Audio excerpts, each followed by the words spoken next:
Dans son dernier rapport sur la sécurité sociale, la Cour des comptes se penche sur les SAMU et les SMUR. Mais savez-vous précisément ce qu'il y a derrière ces acronymes ?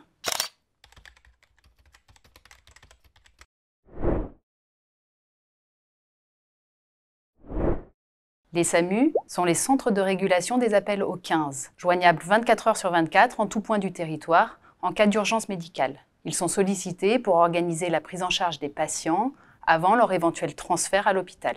Les SMUR, quant à eux, assurent à la demande des SAMU la prise en charge de patients grâce à des véhicules équipés de matériel d'urgence et de réanimation. Les équipes des SMUR comprennent un médecin spécialisé en médecine d'urgence, un infirmier et un conducteur ambulancier.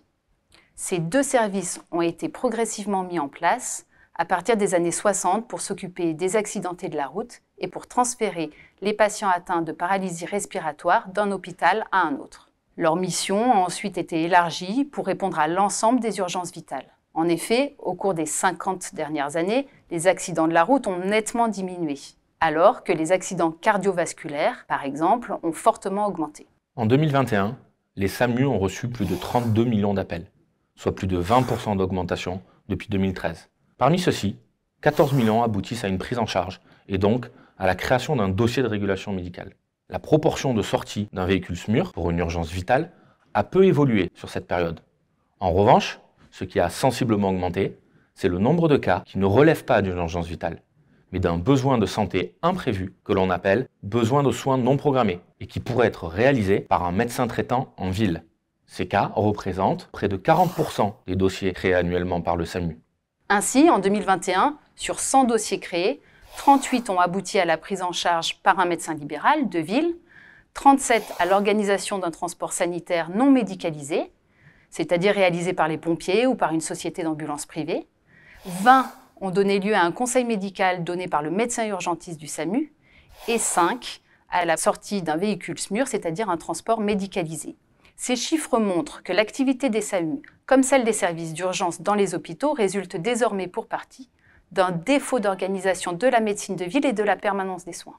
Tenant compte de cette évolution, le gouvernement a décidé, en 2019, la création des services d'accès aux soins, les SAS. De quoi s'agit-il ?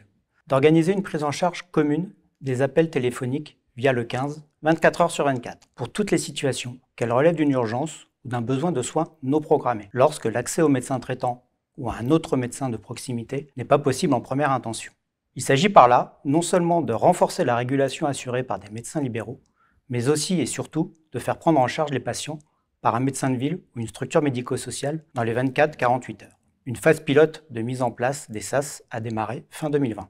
Pour être réussie, leur généralisation devra reposer sur deux piliers solides. Tout d'abord, la participation effective des médecins de ville au dispositif, notamment à travers l'implication des communautés professionnelles territoriales de santé, dont l'une des missions est d'apporter une réponse aux demandes de soins non programmés sur un territoire. Ensuite, l'amélioration des conditions de formation et de travail des assistants de régulation médicale qui répondent aux appels des SAMU et qui doit pouvoir bénéficier d'une formation adaptée, de systèmes d'information harmonisés et interconnectés entre SAMU et autres services de l'État. Ils doivent également être en nombre suffisant pour améliorer le taux de réponse aux appels et pour faire face à l'augmentation d'appels du fait de la mise en place des SAS. Selon la Cour, le coût de fonctionnement des SAMU et des SAS atteindra 1 milliard d'euros en 2023, soit une augmentation de plus de 60% depuis 2016. Il apparaît dès lors indispensable que d'ici leur généralisation, on évalue et on garantisse les conditions permettant d'améliorer les parcours de soins entre la ville, l'hôpital et le médico-social, et ainsi d'éviter des passages inappropriés dans les services d'urgence.